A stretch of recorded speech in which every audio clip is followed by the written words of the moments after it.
మాతనమా నమస్తేనండి. అందరూ బావుండాలని, ఆ లలితా పరమేశ్వరి అమ్మవారి ఆశీస్సులు మనందరిపైన ఉండాలని మనస్ఫూర్తిగా కోరుకుంటున్నాను. ఈరోజు ఫల్గుణ మాసంలో వచ్చేటువంటి గురువారం కాబట్టి, ఆ సాయినాథుని జీవిత చరిత్రను గురించి తెలుసుకుందాము. కృష్ణానది తీరంలో ఉన్నటువంటి గాణగాపురము, నరసింహవాడి, ఔరంగాబాద్ మొదలైన పుణ్యక్షేత్రాల్లాగే షిరిడీ కూడా మహా గొప్ప పుణ్యక్షేత్రంగా ప్రసిద్ధి పొందింది. షిరిడీ అహ్మద్ జిల్లా కోపర్గావ్ దగ్గర 6 మైళ్ళ దూరాన గోదావరి నదికి సమీపంలో ఉంది. ఎన్నో జన్మల పుణ్యఫలితంగా షిరిడీ వాసుల జీవితము ధన్యమైనందువలన షిరిడీ పుణ్యక్షేత్రమైనది మరియు దివ్యక్షేత్రమైనది. అనునిత్యము కూడా బాబా వారిని స్మరిస్తూ, దర్శిస్తూ, వారి సాహచర్యం కలిగిన వారై కన్నులారా వీక్షించగలిగిన ఆ షిరిడీ వాసులు చాలా ధన్యులు. బాబా వారి దివ్య ఉపదేశం వింటూ ఆనందించే ఆ ప్రజలు నిజంగా పుణ్యాత్ములు. గౌలీబువ పండరీనాథుని తన హృదయంలో నింపుకున్న ధర్మాత్ముడు, శతవర్షజీవి బాబాని అతడు భక్తి శ్రద్ధలతో తన హృదయం నందు నింపుకొని కొలిచేవాడు. సాయి ఆరాధన సల్పే ముందు మొదట పండరీనాథుని పాదపూజలు జరిపి వచ్చేవాడు. ఒకరోజు గౌలీబువ బాబాని కొలిచి హృదయానందము ఉప్పొంగగా, బాబా, ఆ పండరీనాథుడు మీరు ఒక్కరే. సాయి వేరు, ఆ పండరీనాథుడు వేరు కాదు. సాయి, నీవు దీనుల పాలిట దయానిధివి, భక్తుల పాలిట కల్పవృక్షానివి, అచేతనులకు కరుణామయుడివి. నిన్ను చూస్తే ఆ సంపూర్ణ పండరీనాథుడే కనిపిస్తూ ఉన్నాడు. నా తనువు పులకరిస్తూ ఉంది. నా కళ్ళు ఆనందాశ్రువులు ఒలకగా చాలా సంతోషంగా ఉంది స్వామి. సాయి, నా బాబా అంటూ ఆనంద పరవశుడై బాబా పాదాల మీద పడి విలపించాడు.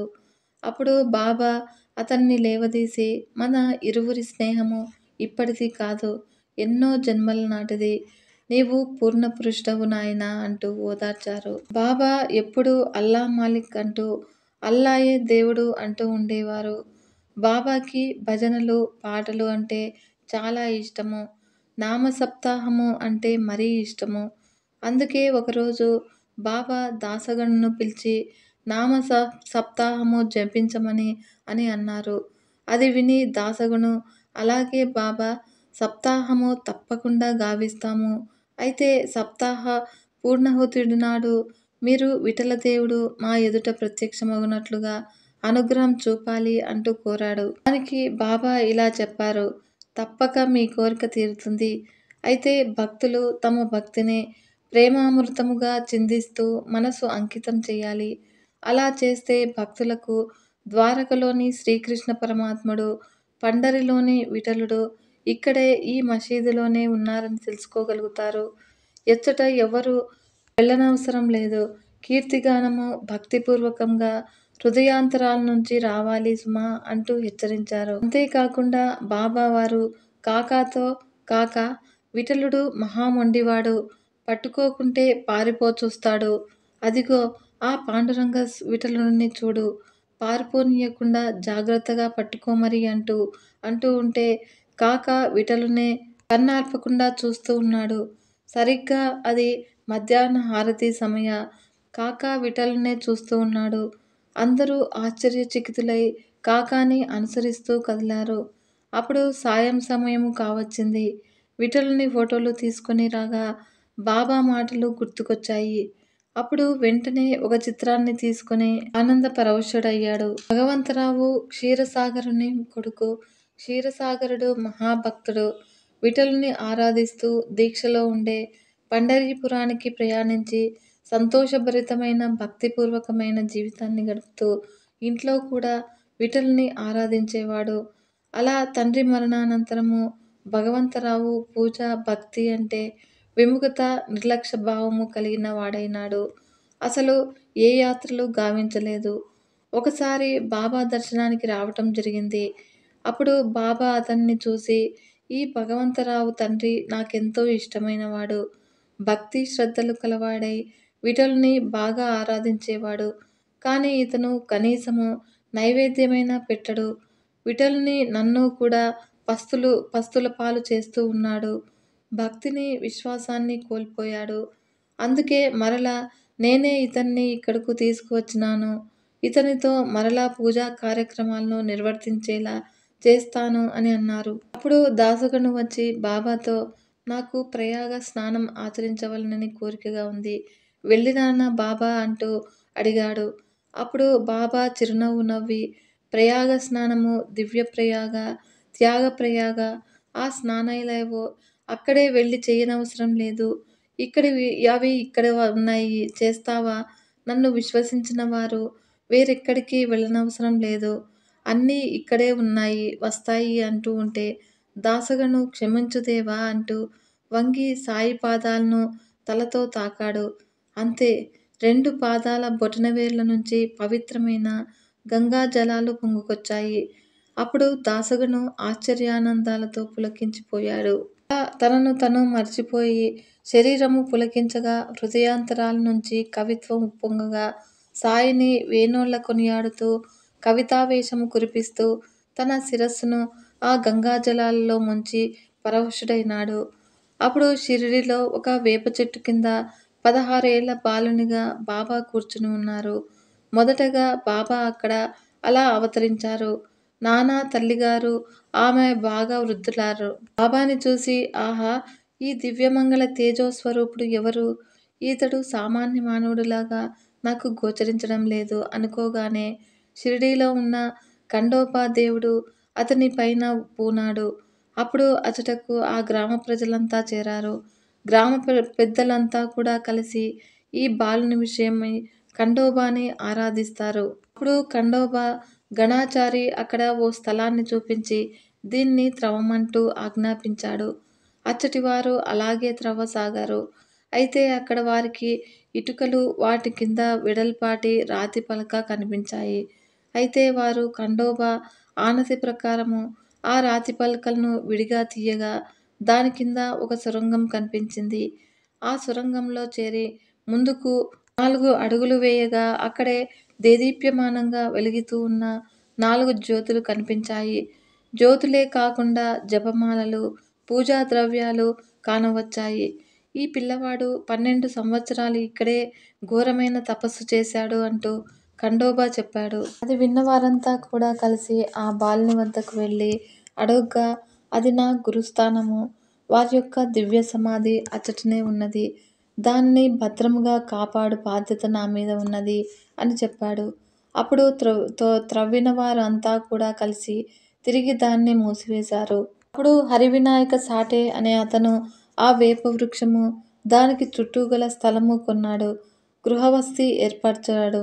ఆ పవిత్ర నింబవృక్షము చుట్టూ కూడా మండపము, మెట్లు అందంగా కట్టించాడు. భక్తులు అక్కడికి వచ్చిన వారై ఉత్తరముఖంగా కూర్చునేవారు. అంతేకాదు, గురు శుక్రవారాల్లో అతడికి చేరిన ప్రజలు, భక్తులు బాబాకి ధూపం వేసి, బాబాని ఆరాధించి బాబా కృపకు పాత్రులయ్యేవారు. ఆ తర్వాత అక్కడ దీక్షిత్వాడ కొన్నాళ్లకు నిర్మాణమైంది. కాకాసాహెబ్ దీక్షిత్ ఒక న్యాయవాది. అతను ఒకసారి ఇంగ్లాండ్కు వెళ్ళాడు. అయితే ప్రమాదవశాత్తు అతనికి రైలు ప్రమాదమున కాలు బెణకటం జరిగింది. ఎంతకీ ఆ బెణుకు తగ్గలేదు. ఎన్నో మందులు వాడాడు. అయినా కూడా తగ్గలేదు.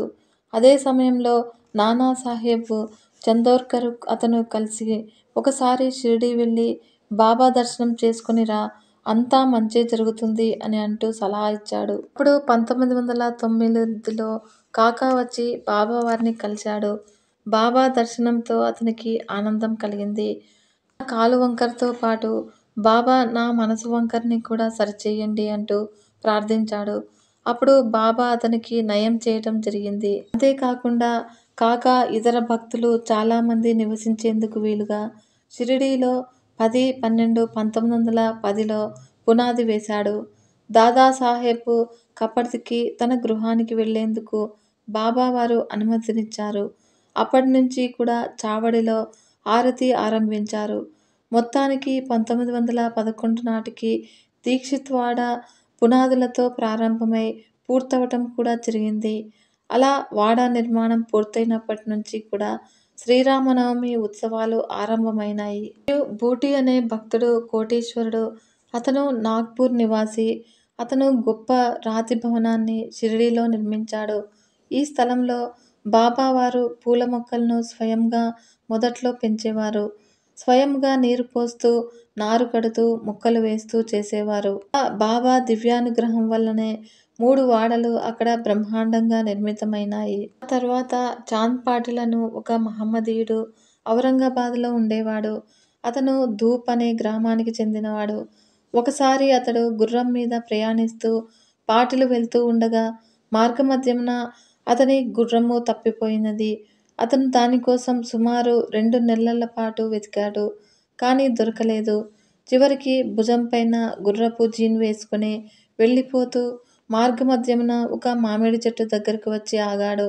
అక్కడ అతను పొడవైన కఫ్ని, ఒక టోపీ, తలపైన సటకాతో చిలుము త్రాగటానికి ప్రయత్నిస్తూ ఉన్న ఓ దివ్యపురుషుడు ఆ చెట్టు నీడన ఉండడం చూశాడు.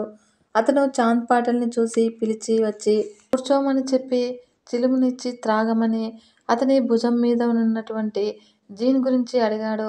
అతను విషయం చెప్పాడు. నీ గుర్రము ఎక్కడికి పోలేదు. అదిగో ఆ కాలువ పక్కకి వెళ్ళి వెతుకు అంటూ ఆ దివ్యపురుషుడు చెప్పగా చాంద్ పాటిల్ వెళ్ళి అక్కడ వెతుకుతూ గుర్రం పేరు పెట్టి పిలిచాడు. అంతే. అక్కడ అది గడ్డి మేస్తూ అతనికి కనిపించేసరికి అతనికి పరమానందం కలిగింది.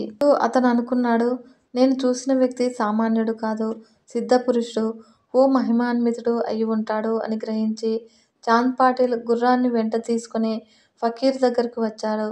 అప్పుడు పాటిల్ వచ్చేసరికి చిలుము తయారైంది. బట్ట తడిపేందుకు నీరు, నిప్పు లేదు. అందుకని ఫకీరు తన సటకా నీళ్ళతో గుచ్చగా నిప్పు వచ్చింది. ఫకీరు బట్టను నీళ్ళలో తడిపి నిప్పుతో వెలిగించగా అది చూసిన చాంద్ పాటిల్ ఆశ్చర్యపడి ఫకీర్‌ని తన ఇంటికి వచ్చి తన ఇంటిని పావనం చేయవలసిందిగా ప్రార్థించాడు. అలా అతని వేడుకోలుగా అతని మాటలు మన్నించి వెళ్ళిన ఫకీరు అతని గృహంలో కొంతకాలం గడిపాడు. ఆ తర్వాత పాటిల్ భార్య తమ్ముని కుమారుని పెండ్లి కార్యక్రమం ఉండటం వలన పనులు చేయవలసిన ఆవశ్యకత రావటంతో పాటిల్ షిరిడీ ప్రయాణమయ్యారు. ఫకీరుని కూడా తీసుకువెళ్ళాడు పాటిల్. అప్పుడు మహల్సాపతి పొలములో పెండ్లివారికి బస. షిరిడీలోని ఖండోబా మందిరానికి సమీపంలో మద్ది వృక్షము నీడన బస గావించారు. అందరూ కూడా అక్కడ దిగారు. అక్కడ ఫకీరు కూడా దిగారు. మహల్సాపతి మంచి భక్తుడు, దైవం పట్ల గురి కలిగినవాడు. అయితే ఫకీర్‌ను చూడగానే ఆయనకు ఎదురు వచ్చి అయ్యా సాయి, దయచెయ్యండి, దయచెయ్యండి అంటూ భక్తి శ్రద్ధలతో ఆప్యాయంగా ఆహ్వానించాడు. అప్పట్నుంచి కూడా ఫకీరుని అందరూ అక్కడి వారంతా కూడా సాయి అని పిలవటం ఆరంభించారు. అయితే అప్పటికే అక్కడ ఆ సమయంలో హిందూ ముస్లింల మత కలహాలు విపరీత స్థాయిలో పెరిగిపోయి మరీ ఉండేవి. ఎన్నో సంవత్సరాల నుంచి అక్కడ దేవీదాసు అనే యోగి ఉంటూ ఉన్నాడు. బాబా అతనితో ఎక్కువగా సంబంధం కలిగి ఉండేవాడు. మరియు జానకీదాసు అనే అతను కూడా బాబా దగ్గరకు వస్తూ ఉండేవాడు. బాబా కుమ్మరి ఇచ్చిన 2 కాల్చని మట్టి కుండలతో నిండుగా నీరు నింపుకొని తన 2 భుజాలపైన తీసుకువచ్చి పూల మొక్కలకు నీరు పోసి పెంచుతూ ఉండేవాడు. అప్పుడప్పుడు కూడా షిరిడీకి పుణతాంబే వాసి వైశ్యయోగి ఒకరు వస్తూ ఉండేవాడు. అలవాటు ప్రకారము బాబా పూల మొక్కలకి నీరు పోయిచూ ఉండగా చూసి షిరిడీ గ్రామస్తులు ఈ షిరిడీ ఆ అపూర్వ మహిమాన్వితుని పాదస్పర్శ వలన మహాపుణ్యక్షేత్రంగా అవుతుంది. భవిష్యత్తులో ప్రపంచ ప్రఖ్యాతి పొందబోతోంది అని చెప్పాడు. అదే విధంగా ఆనందనాథుడు, అక్కల్కోట్ మహారాజు ప్రియ శిష్యుడు కూడా బాబా వారిని దర్శించి వచ్చారు. ఆయన కూడా బాబాని చూసి షిరిడీ వాసులకు ఇతనొక మణిపూస, దివ్యమణి వంటివాడు. ఈతని గొప్పతనం భవిష్యత్తులో మీరే తెలుసుకుంటారు అంటూ అక్కడి పురవాసులకు చెప్పారు. అప్పుడు బాబావారు మంచి వస్తాదు వలె ఉండేవాడు.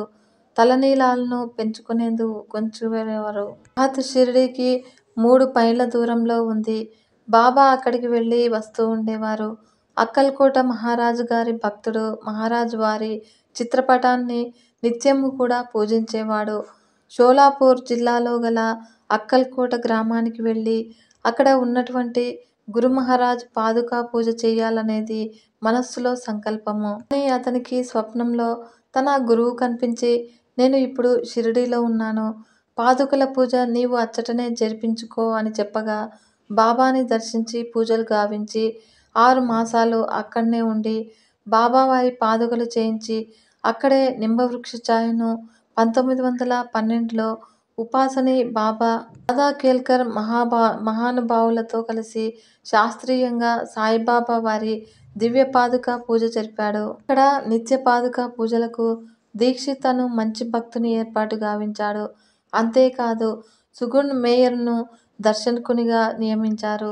సుగుణ్ మేయర్ నాయక్ జీకే దీక్షిత్కు ముంబై వాసులైనటువంటి డాక్టర్ రామారావు కొఠారే అతని కాంపౌండర్కి షిరిడీలోనే పరిచయమైనారు. నింబవృక్షపు ఛాయలో పాదుకలను ప్రతిష్ఠించాలని అనుకున్నారు. ఆ తర్వాత ముంబై డాక్టరు ఉపాసని మహారాజ్తో చర్చించి, ఆ తర్వాత శంఖచక్రములు పద్మములు కలిపి ఒక శ్లోకములు కూడా వ్రాయించినారు. ఆ పాదుకలను ప్రతిష్ఠించే ముందుగా దీక్షిత్ ఆ పాదుకలను తన శిరముపై నుంచుకొని భక్తిపూర్వకముగా ఖండోబా మందిరం నుండి ద్వారకామాయికి ఊరేగింపుగా వచ్చి బాబావారికి అది చూపించినారు. వారు ఆశీర్వదించగా తన అమృత పరమ పవిత్రమైన పావనమైన దివ్య హస్తములచే స్పృశించి, ఇవి భగవత్ పాదుకలు, వీటిని నింబవృక్షమున ప్రతిష్ఠించాలి అని ఆజ్ఞాపించారు. ముంబై నుంచి 25 రూపాయలు పాస్తా సెట్ పంపగా, అది పాదుక ప్రతిష్ఠాపనకే వెచ్చించమంటూ బాబా ఆ పైకాన్ని అందించారు. ఒకసారి మొహియుద్దీన్ తంబోలి అనేవాడు ఎక్కువగా కుస్తీలు పట్టేవాడు. అసలు షిరిడీ గ్రామంలోనే ఈ కుస్తీ పోటీలు జాస్తిగా జరుగుతూ ఉండేవి. అందులో తంబోలి కూడా పాల్గొనేవాడు. బాబా అతనితో ఏ కారణం వలననో కానీ ఎడముఖంగాను పెడముఖంగాను ఉంటూ ఉండేవాడు. అతనితో కుస్తీలో బాబావారు ఓడిపోయారు. ఓటమి వచ్చిన నాటి నుంచే బాబా తన దుస్తుల్లో మార్పు తెచ్చారు. తలకు గుడ్డలు కట్టుకునేవారు. లంగోటి కట్టి పొడవైన చొక్కా వేసుకునేవారు. సుఖ సంపదలతో సౌఖ్యం లేదంటూ దరిద్రావస్థలోనే ఆనందం ఉంది అనేవారు. మరియు భగవంతుడు ధనికులతో కన్నా పేదవారితోనే ఎక్కువగా మిత్రునిగా ఉంటారు అనేవారు. జనంలో కలిసి తిరిగేవారే కాదు. బాబావారు ఎప్పుడూ కూడా సహజంగా వేప చెట్టు కిందే కూర్చునేవారు. బాబాకి బాబాసాహెబ్ డేంగల్ అన్నచో చాలా ప్రేమ. అయితే బాబాసాహెబ్కు 2 భార్యలు ఉన్నా కూడా సంతానం కలగకపోతే బాబానే ఆశ్రయించారు. నానాకు పుత్ర సంతానం కలిగింది. ఈ సంగతి తెలిసిన ప్రజలు అప్పట్నుంచే ఎక్కువగా బాబా దర్శనార్థం రావటం మొదలుపెట్టారు. ఎప్పుడు చూసినా కూడా బాబా చుట్టూ జనము తండోపతండాలుగా ఉండేవారు. బాబా మసీదులోనే పడుకునేవారు. అది చాలా పాడుపడిన పాత మసీదు. బాబావారి దివ్య సామ్రాజ్యం అది. అందులో సటక, చిలంగొట్టము, ఒకరే రేకుడబ్బా, కఫనీ, పొగాకు ఇవే ఉండేవి. తలకు ఒక గుడ్డ చుట్టుకుని అది వెనుకగా కట్టుకునేవారు. మాసిన బట్టలు వారాల తరబడి అలాగే ఉంచుకునేవారు. బట్టలు ఉతికేవారే కాదు, మరియు దునికి ఎదురుగా దక్షిణముఖము చేసి మసీదులో ఈశాన్య మూలను కూర్చునేవారు. భక్తుల కోరికలను, అహంకారాలను, పాపకర్మలను ఆ దునిలో ఆహుతి చేసేవారు. ఎప్పుడు చూసినా కూడా అల్లాయే దేవుడు, అల్లా మాలిక్ అంటూ ఉండేవారు. ఆ పాత మసీదులోనే 1912లో కొంత మార్పు చేశారు. అక్కడనే బాబావారు పాటలు పాడేవారు. కాళ్లకు గజ్జెలు ధరించి చక్కగా ఆడేవారు. అయితే దీపారాధన అంటే బాబాకు చాలా ఇష్టము. ఎక్కువ మక్కువ, ప్రీతి. అందుకు వర్తకుల నుంచి నూనె అడిగి తెచ్చి మసీదులో దీపాలు వెలిగించి ఆనందించేవారు. ఇలా కొంతకాలము బాబాకు నూనె దానం చేస్తూ ఉన్న వర్తకులలో మార్పు వచ్చి చివరికి అందరూ ఒక్కటై బాబాకు నూనె ఇవ్వటం మానివేశారు. అలా వారి ఉద్దేశం తాను నూనె ఇవ్వకుంటే బాబా జ్యోతులింకా వెలిగించలేరు అని అనుకున్నారు. కానీ బాబా ఒట్టి వత్తులు ప్రమిదల్లో వేసి తన రేకు డబ్బాలో నీళ్లు పోసి వాటినే నూనెగా తల్చి ప్రమిదల్లో పోసి జ్యోతులను దేదీప్యమానంగా వెలిగించారు. అది చూసి అటు నుంచి చూస్తూ గమనించిన వర్తకులంతా కూడా విస్తుపోయి వచ్చి బాబావారి పాదాల మీద పడి క్షమించమని వేడుకున్నారు. షిర్డీ దగ్గర ఉన్న రహత్కి అహ్మద్ నగర్ నుండి జహ్వర్ అనే అతను డాంబికముగా తన శిష్య సమేతంగా వచ్చాడు. అతనిని ఆ హంగామా చూసి ఆ ఊరి వారంతా కూడా చాలా గౌరవం చేశారు. అతని ఖురానంతా కూడా బాగా వల్లించగలడు. రహత్ నుంచి అతను షిరిడీకి చేరాడు. ఇప్పుడు బాబా వారితో పాటుగా అతను కూడా మసీదులోనే మకాం పెట్టాడు. అంతేకాకుండా బాబా అతని శిష్యుడు అంటూ ఊరంతా కూడా ప్రచారం గావించాడు. అది తెలిసినా కూడా బాబా వారు మిన్నకున్నారు. పైగా బాబాని జహ్వర్ రహత్‌కి తీసుకువెళ్ళేవాడు. రహత్ నుంచి షిరిడీకి, షిరిడీ నుంచి రహత్‌కి బాబా వారు రోజు వెళ్ళి వస్తూ ఉండేవారు. ఇది షిరిడీ ప్రజలకు నచ్చలేదు. ఒకరోజు రహత్‌లో బాబాని కలిసి, బాబా మీరు ఇలా రహత్‌కి వచ్చి ఉండడము మాకందరకు ఇష్టం లేదు అంటూ చెప్పారు. దానికి బాబా వారు అతను చాలా కోపం గలవాడు. నన్ను వదలడు. అతను రాకుండా మీరు షిరిడీకి వెళ్ళిపోండి అంటూ చెప్పారు. ఈలోగానే అతడు వచ్చాడు. ఈ జనాలు తిరిగి గురు శిష్యులిద్దరినీ కూడా షిరిడీకి తీసుకువచ్చారు. అయితే ఒకరోజు దేవీదాసు మోసపు గురువు యొక్క బండారము బయట పెట్టాడు. బాబా వారు షిరిడీకి రాకముందు 12 సంవత్సరాల వయసులోనే షిరిడీకి వచ్చాడు. దేవీదాసు జ్ఞాని, మంచి రూపసి, తెలివైనవాడు. తాత్యాపాటిలు, కాశీనాథ్ చంపి మొదలైన వారు దేవీదాసుని తమ గురువుగా భావించేవారు. ఆ సమయంలోనే జవహరు ఆలీకి దేవదాసుకి శాస్త్రవాదము జరగ్గా ఆలీ ఓడిపోయి బీజాపూర్‌కు పారిపోయాడు. తిరిగి చాలా సంవత్సరాల తర్వాత తన తప్పు క్షమించమంటూ బాబావారి పాదాలను ఆశ్రయించాడు. మరియు అహంకారం అనేది విడనాడి గురు శుశ్రూషలు చేయమన్నది ఈ సంఘటన వివరిస్తూ ఉంటుంది.